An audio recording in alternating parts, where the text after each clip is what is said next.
Silence does not mean shutting your mouth silence. What is being referred to as silence or nishabd? One cannot do this. One can become this. See if you can articulate the same things that you're saying with half the number of words. Suddenly you will become extremely conscious of everything.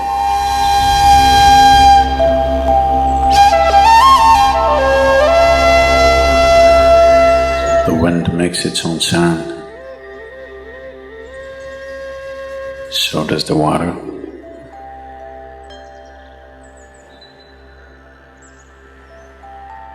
So does the earth. In fact, so does the sky. All the celestial objects are making their own sounds. There are sounds of pain, sounds of pleasure, sounds of misery, sounds of joy. For everything there is a sound. In human life, it's very true. Sounds of life, and there are sounds of death, and there are even sounds of silence. So this complex amalgamation of sounds, different kinds of sounds, creates different intent, different levels of compulsiveness, different levels of bondage, and different possibilities of entanglement.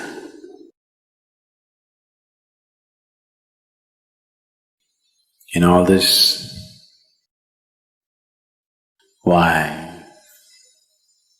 one chooses to become silent. Silence is not a way of denying yourself life. It is not even about denying yourself articulation. Silence is about moving from compulsiveness to consciousness. All sounds represent different forms and different dimensions of compulsiveness. When one chooses to become conscious, not be entangled in the compulsive nature of the existence,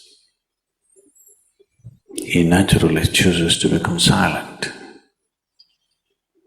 Silence does not mean shutting your mouth silence, plugging your ears silence. You can sing in silence. You can dance in silence. You can even speak in silence.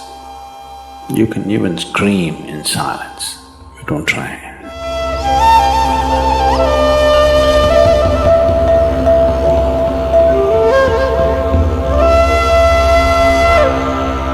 That does not mean when everybody is silent you scream. That is not screaming in silence.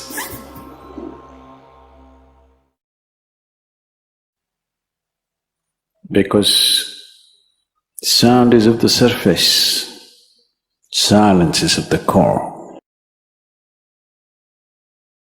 It is only the surface which makes the sound. See, now the water is hitting the surface and making the sound. Deep down, there is no sound. That is so with life. On the surface, it is a very complex mesh of sounds, a maze of sounds happening. But at the core, there is no sound. There is no word for no sound in English language. We call it nishabd. That means absence of sound, a total absence of sound. Absence of sound means absence of reverberation. Absence of reverberation means absence of life. Absence of life means absence of creation. Absence of creation means absence of the Creator too. So a space which is beyond creation and Creator, a dimension which is beyond life and death, that is what is being referred to as silence or nishabd.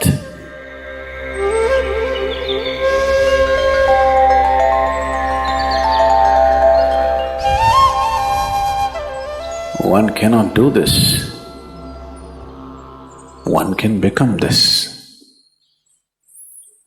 Commonly, there are two words employed to describe this. One is maun, that means you're practicing silence, you're not silent. You shut your mouth and you're remaining in maun. This is not nishabd. Maun means you're practicing silence. If you're practicing something, obviously you're not that. Are you life or are you practicing life? I'm asking you. Are you life or are you practicing life? Practicing life? No, you are life. Maybe not very well practiced, but you are life. Similarly, there is a difference between practicing silence and becoming silence. Practicing silence starts as a certain restriction, but slowly, as one practices silence, one can possibly become silent. One can become silent in intense activity, but nobody can keep up intense activity forever. Moments of intense activity are only moments, nobody can sustain it. You'll expend yourself. Only if you can achieve it in inactivity, it is sustainable. If something is possible only in intense activity, it is never sustainable. In a very intense and ecstatic moment of singing, somebody may become or taste a moment of silence. But how long can you keep it up? Your throat will tear and your neighbors may kill you. Possible. So this possibility of coming to silence or becoming silent also means to become still, to become utterly still. Stillness can be achieved in so many ways. If you watch a snake, he's still. If you watch a tiger which is on a hunt, absolutely still, charged but still. These are all different dimensions of stillness practiced for survival. If a snake moves too often, he'll get killed. If a tiger does not know how to be still, he'll never get his food. These are all acts of survival. A human being, for survival, he has to be active. Only when his vision falls upon something which is beyond survival, then he will think of stillness. Then he will understand as he observes himself, as he notices the complexity of one's compulsions. He understands the only way to solve it is to become still. to train this body, to train this mind, to become still.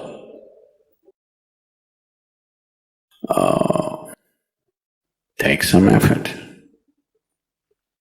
If one is simply blissed out, he will become still. But otherwise one has to work bit by bit, one has to work to bring this body to absolute stillness. Most people cannot hold their body in one place for any length of time. They're all the time in moment.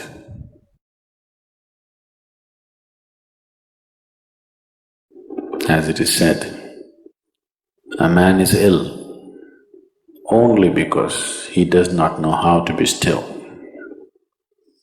Because in stillness, you're in touch with a dimension way beyond creation. Once one is in touch with that, there is no such thing as illness. If I sit here and the body rots and falls down, still there is no illness, it's just there. Because in fact, when one becomes utterly still, he may not be able to hold on to the body unless he learns the tricks, the mechanism of the body. So why should I become still? Will I lose my body? Anyway, you will lose your body. When the time to lose your body comes, if you want to lose it gracefully, then you must know at least a little bit of stillness. If you want to put your body down like you can put this piece of cloth down, with the same ease, with the same gracefulness, then you need to have some stillness in you. Otherwise, you and your body, you have to be torn apart, which is an ugly thing to do. When you're being torn away from your body, it is an ugly and painful thing to do, unless you can keep it down.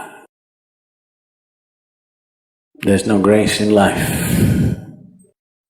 So if one has to attain to that grace, at least a certain amount of stillness has to enter your life. For this to happen, a certain level of silence has to enter your life. If right now it is not coming, at least practicing a little bit of Maun. In an hour, if you're speaking 1573 words right now, how many more? How many words do you spit out in a minute? 1573, you're actually doing that many? I thought that's impossible. Okay, I believe you. So whatever number you're doing, see if you can articulate the same things that you're saying with half the number of words. Suddenly you will become extremely conscious of everything. Right now, our oral diarrhea is happening. If you're doing 1573, it's diarrhea, okay. Now, if you have to hold back half the words and still say the same things, now you have to be very conscious, otherwise you cannot say it. Just try this and see. Tomorrow, one day. In an hour, normally what number of words you utter, make it half. Don't curtail your activity, still say the same things. But with half the words, how wonderful the whole world will feel, you know.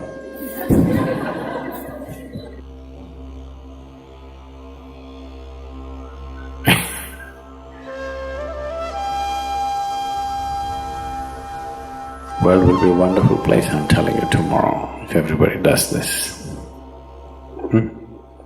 Many marriages will be saved.